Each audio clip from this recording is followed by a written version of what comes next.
point when rates had to start going back up in the United States. What happens to property prices in Asia, in China in particular, which has really been helping to drive this economy, Singapore, Hong Kong, and the Asian economy overall? What would that look like, considering that the collapse of property was what caused the crisis just a few years ago? Yeah, I think that every big downturn is due to property bust.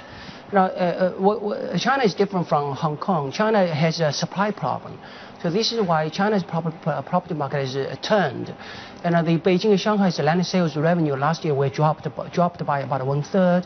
And nationwide, the land sales revenue dropped around by half. I think that in a lot of tier 3 cities already down. But in Hong Kong, it's really driven by the U.S. interest rate because of the currency pair. And Singapore as well, right? Yeah, that's right. So what does it look like when those bubbles deflate, if they deflate? Usually the prices drop at least by half, right? So in a bubble situation, you have a rental yield drops to like 2%. And that's what we're seeing now in Hong Kong and Singapore. But when the adjustment happens, it has to go back to 5 or 6%. That's what we have experienced in the past. So does it look like the crisis in the U.S. in 2007, or is it more like 1998? I think that in the U.S. there was a supply issue too, overbuilding. In Hong Kong and Singapore, very much about interest rate. So it's going to be similar to 1998.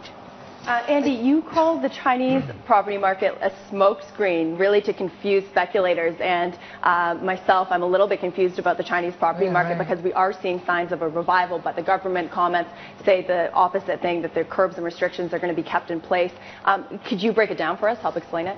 I think that the central government is trying to strike a balance because the local governments really depend on land sales to make a living.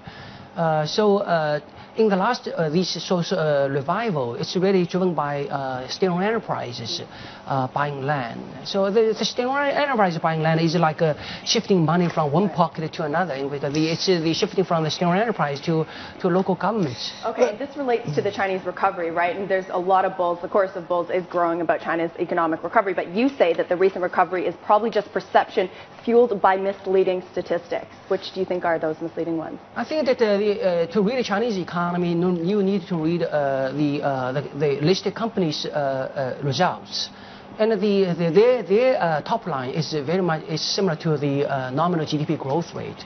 So that's sort of what we've seen is that few companies have seen growth, and what I could see on the ground is that in the last 3 months, the manufacturing stabilized because of the pickup in exports and also the infrastructure investment in the railroad sector.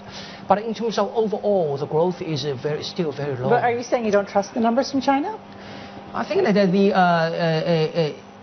the statistics in China is spotty. It collects from local governments, and local governments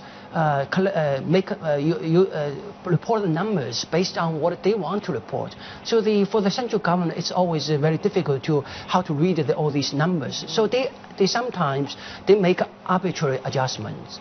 So what the Statistics Bureau reports is different from what the local governments report. If you put all the numbers together, right? So the adjustment is really arbitrary. So Andy, back to the Chinese property market, you think prices are going to halve, right? In some places already. Places already. Okay. Here's the thing, though. This is front page of the FT today, just below the fold. So, boom. We've got a land auction in a suburb in Beijing, sold this week for 1 billion renminbi. That's about 500% more than the starting price.